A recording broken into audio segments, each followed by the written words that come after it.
Good morning, everybody, and welcome. This segment is called Back to Basics with a little B and a big A, so that means Asics. That was like a really witty thing that somebody came up with. Okay, that was Brecky. Brecky's owning that one. I'm not a miner, so I have no idea why they picked me to moderate this panel, but we're going to do our best. These guys know way more than I do, so they're going to be able to help you out. Just out of curiosity, how many in the audience are mining right now? Okay. I love it. Maybe a third. The rest are not. Of the ones in the audience who aren't mining, obviously you're probably interested in mining, right? That's why you're here, I'm guessing. All right, so this is very helpful, guys, to speak to the crowd. 2/3 of the audience not yet mining. Of the ones who are mining, how many of you guys are running 5 or more rigs? On the stage, 5, obviously. 10 or more rigs? 50 or more rigs? 100? Yo. Jesus, guys. 500? 1,000? I don't know who the hell you are, but okay. This is like home mining in small scale. Hey, speak It's a for small yourself. house. Jeez Louise. Okay. I want to introduce Michael Schmid. Hello. Welcome. Thank you. And then we've got HodlTarantuala. Some of you guys know him from Twitter. And fans. And then we've got John Stefanopoulos. So welcome, gentlemen. Why don't we do this? Let's take like a minute and a half. You can introduce yourself, say what you do briefly, and then we'll kind of like dig in. If you don't mind, you go ahead and start. Sure. Yeah, my name is Michael, or people on Twitter call me a name Schnitzel. Yeah, I'm a software engineer that started mining at home, mostly because I was cold in my garage and always thought like, okay, couldn't we use an S9 or a miner to heat? And that then went on. I posted it on Twitter, people asked me more questions, and now today I heat my water heater at house, I heat my house, I heat my garage, and now also like just a space heater that I can give to people. They can put it at home and they can heat their house and mine some Asics. Very good. Mr. Tarantula? Yeah, HodlTarantuala here. I've been mining Bitcoin since 2017. We've been heating our house with Asics since 2019. I've done flare mitigation and energy alchemy since 2020, using gasification and pyrolysis to direct hydrocarbons from wood. And basically, you could look at me as the last line of defense for Bitcoin mining, period. When they want to shut you off, there's a guy like me that's going to keep you on.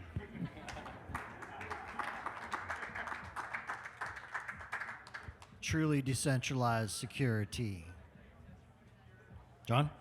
Hi, I'm the founder of FutureBit. So our whole concept is, for people that didn't raise their hand, that are not mining and can't really run cool setups like that, we build small consumer miners that anybody can run in their house. So our whole concept is to decentralize the hash rate and not just have, a couple thousand people involved in mining and people that have houses that can actually run cool setups like that. But let's say you're in the city and you have a small studio apartment where you can't run a miner. Exactly. On 110 volts, you can just plug our device in, it's plug and play, and you can start mining within a few minutes. Well, that's a kind of cool concept. All right, so for people who are brand new to mining, like what is the most common question that you guys think people have? Which ASIC should I buy? Should I get a Bitmain or... You guys want to know which ASIC should I buy? All right, let's talk about it. John, start with you. What do you think? Well, I'm going to show myself here. Of course. You're up If here. you're, Go for it. if you're a home miner and you're on 110 VAC and you don't have access to 240 VAC power, which is what's required for a modern day application-specific integrated circuit board computer, you need his product because it's actually a 110 VAC ASIC with its own node that can verify at the same time. Right. So it works in that capacity. Yeah, the whole issue with the current mining ecosystem is that most of the miners are 3,000 watt machines that no one can run in their house. Even if you can run it, it's super high heat. Can't run in a small space. There's no device that exists that can take mining to the next level and have millions involved. Right. Like everybody in here, I'm sure owns Bitcoin. I'm sure some of you run nodes.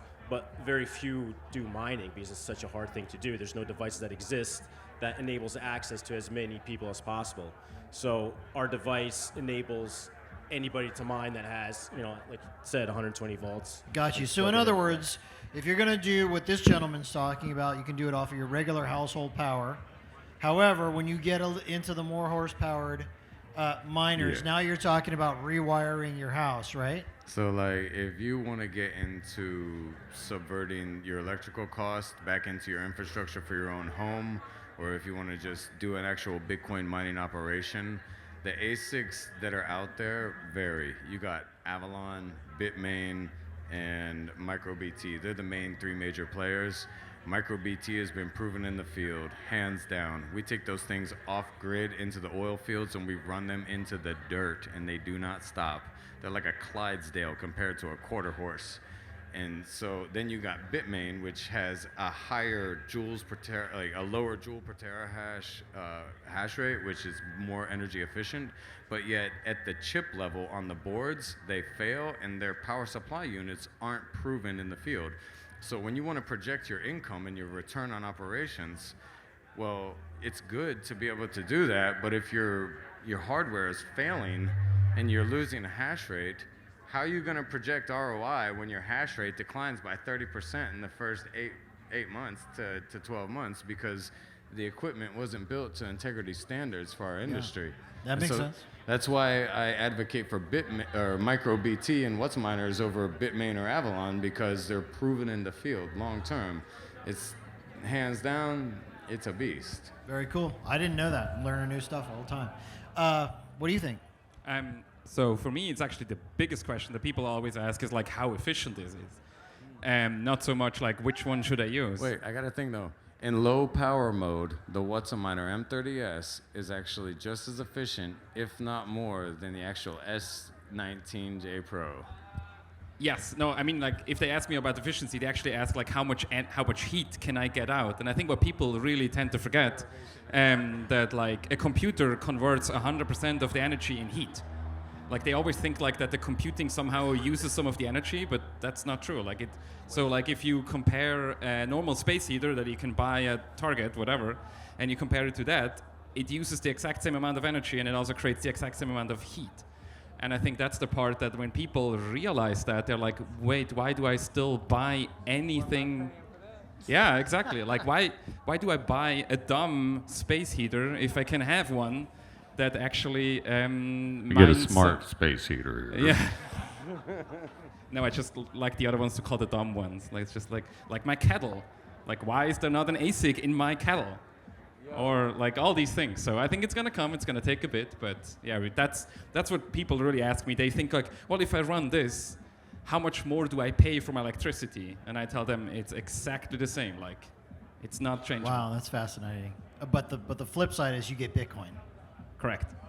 For free, KYC free. Also important. That's kind of feels like a little bit of a no-brainer to me. There's a cheat code to it, actually. If you follow us on Twitter, we'll show you ways to hook up inline fans and fan switch to your own ASICs to heat your house and get paid for it. You guys hear that? So when they get off the stage, you make sure you get their Twitter handles. You just DM these guys. They love that. Buy one of his rigs. Okay, another super basic question, and maybe we can get into a little bit about like what are your favorite kinds of setups, what's your favorite, whatever, what's the coolest project you've worked on, those kind of things. But a basic question that I think everybody wonders because, well, at least I've wondered this a lot. The thought of mining has crossed my mind probably once a month for a very long time. I've never taken the dive. I hear people say, well, it's better just to buy the Bitcoin, and other people are like, no, you need to get into mining yesterday. So like, let's go through and like, what are your opinions on that? And then maybe in a little bit we'll talk about your favorite projects, your favorite rig setups or whatever. So, John, what do you think? I have a lot of opinions on mining in general and how the industry is progressing, and obviously that's why I founded the company. So right now, mining is concentrated in a very few players that have a lot of hash power, and they control all that hash power. And that kind of goes against what Bitcoin's about, right? So when Satoshi first introduced Bitcoin, the wallet, the node, and the miner was all in the software that you ran on your computer. And this has kind of separated out. And like you said, since 2013, 15, no one's like the common people have not been involved in Bitcoin mining. Yeah. And that needs to change because we need to make sure that the hash rate remains decentralized. There's no big centralized point of failure because right now, if someone comes after a big publicly traded mining company, the government could go to them and be like, listen, we want those transactions Huge censored. concern. So if the hash rate is what's securing the network and the hash rate is being powered by these gigantic public industrial scale mining companies, that's centralizing all of the risk theoretically in the security, right? So the whole idea is how much can we decentralize this and get it into hopefully every single person on the planet running a miner would be awesome. I don't know if that's going to happen. That's the goal. So, like, to that point, though, we have a bottleneck outside of just the mining operations, which is the pools itself. Right, yeah. And so that's why I advocate for operating in smaller pools all the time so that we can distribute that bottleneck and circumnavigate the potential for regulators to come in there and just try and usurp the power and say, you have to do this like this. All right. Like, Would you mind explaining that? Because I bet you there's people in this room who have no idea what you just said. What exactly is a pool? Why does it matter? Why should you use smaller ones? So a pool in general is just a place where Bitcoin miners will direct their hash rate and pool transactions from the mempool and try to assemble a block and submit it for approval through a node so that they can gain the Coinbase, which reward for mining the network, right? And It's kind of like aggregating a bunch of miners together into one big kind of group and all working together, right? correct. Right. And so with that, what you run into is a literal bottleneck. Because the larger the pool becomes, the more efficient it becomes at deriving the hash rate on the network, and it increases the chances for the Coinbase reward. And well, there's a catch-22 there, because as your pool grows in size, you're literally creating a bottleneck for regulators. And so in order to keep this thing the way it is and more decentralized, you need to put your greed aside for that next Coinbase reward, and you need to go look for the next smallest pool out there and try to break down and spread out and distribute and decentralize the hash rate so that it can stick to its core principles and being what it is. I mean, check your ego at the door if you want this thing to succeed. If you want it, you have to give it away. This mentality is what's going to secure the future of Bitcoin, guys. Super important grasping. Okay, the actual original question was, buy Bitcoin or miners? Where are your virtues? I'm very excited Call about the things that don't exist yet. Like, one of the things is today, so these companies like that we just talked about, they produce the whole miner. Like, you cannot buy the actual individual chip right now to mine. So if I want to build, let's say, a water heater, I always need to buy these miners first. And like, there's no SDKs, there's no APIs that I can build it myself. But there's the first companies that start to produce just the chips, and they said they're gonna like sell them. And by the way, if anybody here knows them, please talk to me. I've got some ideas. But so imagine you would walk to a Home Depot or Lowe's, and there's a water heater that costs $1,000, and there's this other more modern water heater, but it costs just $100. Like, which one would you buy? Well, of course, the one with $100. You bring it home, you connect it to your Wi-Fi, and there's an ASIC in there that mines Bitcoin, and the Bitcoin goes back to the company that sold it for you for cheaper. And I believe with that, we could actually roll out ASICs into every household in the whole world without them even knowing that they have ASICs at home. Like, it's just like, oh, it's just this smart water heater. Respect covert ops, baby. Correct, yes. But for that, we need a way how to build water heaters or kettles or hair dryers with ASICs in it. And so I'm excited about that future. That's a cool concept. And that never even crossed my mind. Like, right? Yep. Hey, wherever gonna there's happen. heat wasted, there's hash rate to be put online. Very cool stuff. Yeah, I think a couple of years ago, there's this company that built, like what you were saying, in smart light bulbs, they had ASICs. I don't know what happened to them, but it was like a cool, it was a cool concept. Slide Had a them in little my ASIC chip DMs. in it. And you know the crazy thing is, so in my house, like the water is heated by an ASIC. And as soon as like my family realized that the more they shower, the more sats they produce. I feel bad for your septic no, system. Water some- bills go like- up, very long showers. Well, We're it's getting something rich like with Bitcoin. you start to invite your neighbors to take showers, which is like also. Yo, can I get in on that? I got a lot of love, baby. Yeah, that's how it happens. That's pretty funny. All right. So why don't we get into projects and builds and stuff?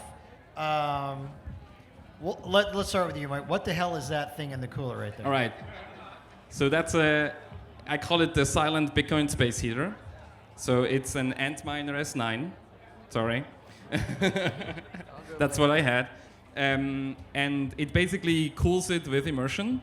So it has an oil in it, and the oil goes through the radiator here, and basically heats your house or your room. And the good thing is it's almost silent, because for anybody that has ever seen a normal like miner, it's like 80 decibels around. So that's like jet engine. So if you go out there and see a jet starting, that's the same that you have in your house. And I can tell you this is not going to go well if you try to tell somebody that they have to sleep in the room next to it. But with that thing, because you can extract the heat and disperse it over a bigger amount of space with 3 fans that are running slower, it's almost not hearable. Like it's just like a normal space heater that you have running in your corner. So is it comparable? Like for real? Like if I had Yep. like a 1,000-watt space heater or something like that, similar? It's 1-to-1. It creates the exact same amount of heat. It costs you the exact same amount, just that it produces some sats at the end of the day. That's a pretty cool concept. And it's all open source, so you can buy all the parts on Amazon. We have created build videos on how to create this, so you can start tomorrow and have your own space heater at home. Very cool. I don't suppose you build these and sell them, right? Not yet. That's going to be a market. You guys paying attention? I can see that happening. Yeah, I mean, right now it looks like I said, it looks like very steampunky. So I would say if you can build your own 3D printer, you can do this. Like it's pretty much the same. So if you bought like a 3D printer kit and were able to build it yourself, that's around the same level. But yes, of course, what we would love to do is something like John does, is that to really have something that we can just ship that also doesn't look like it's going to burn down your house. Okay. We got about 5 minutes left. Question, how much does it cost to build? So what you see here, the miner in S9 right now goes for like $150. And the remaining stuff is maybe another $150, $200. So All right, we're going to need a lightning round this, but I'm curious. How many of you live in a cold location where you need heaters? Like half the room. Does this make sense? Yes. Very cool, right? Okay. How many of you are already mining for heat? All right, a couple hands. Oh man, I'm It's- heating 3,500 square feet, but I got a gang of Asics running. So it's 1,500 watts. So Very it's cool. like a middle-sized room. Somebody is going to build a space heater miner. That's coming. Well, All I mean, right, that's kind of what we're doing. that's what you guys are doing. All right, cool. We're So, doing it. all right, let's keep rolling. We only got a couple minutes left. Tarantula, tell us about your favorite project, favorite build, favorite story in mining. For myself? Yeah, for you. Okay, so for myself, my favorite project is my gasification pyrolysis build that I've been working on, and it's kind of complemented by a supplemental hydrogen unit because the production of hydrocarbons from sign gas is actually quite complex and it yields a lot of tars. But with the implementation of the other stuff, we can actually clean it up quite a bit. And so we can run things through a genset that would otherwise produce tar and black smoke, and with the nitrogen, it just comes out clean, like burn petrol free. And so doing this gives me the ability to find waste wood and other products that would just be completely gotten rid of. Like we got 400 terawatts of wasted energy every year, and the world only uses 60 terawatts, period. So if I can take advantage of that and mine Bitcoin from it, why the heck not? Isn't that cool? And so, like, that's my thing. Like, when we're facing grid shutdowns and everything else, if they want to tell us we can't mine Bitcoin, well, guess what? You could find me in the middle of nowhere out in the woods on a mesh network under my own ISP, getting to mine Bitcoin from nothing. Right on. For those of you who want to get together and find out all about that, this is the guy right after this. Okay. Yourself? Yeah, so what FutureBit does is essentially a smaller version of that that's consumer friendly. So it's a 300-watt miner that is plug and play. You can get it set up and you're mining in 5 minutes in your bedroom apartment, and you can run it, at night, 24/7. This has kind of been set up so that this is all a big commercial for your product, basically. At the end of the thing, you're going last. What's the website? Where can people find out more information? It's futurebit.io, and then we have a booth right as you enter. Come check out the miner. It's mining right now. It's mining Bitcoin right now. So, yeah. Awesome. Okay, I think we have time for maybe one fast question. Does somebody have a question? Hands? I did need to make a clear remark, though. What's up? Of the system, I had a typo in my speech. We're running hydrogen, actually. Yeah. Outstanding. All right, well then I guess we're going to wrap that. I want to thank these fine gentlemen for coming up here and sharing their information and their wisdom and their knowledge with all of you. Give your hand.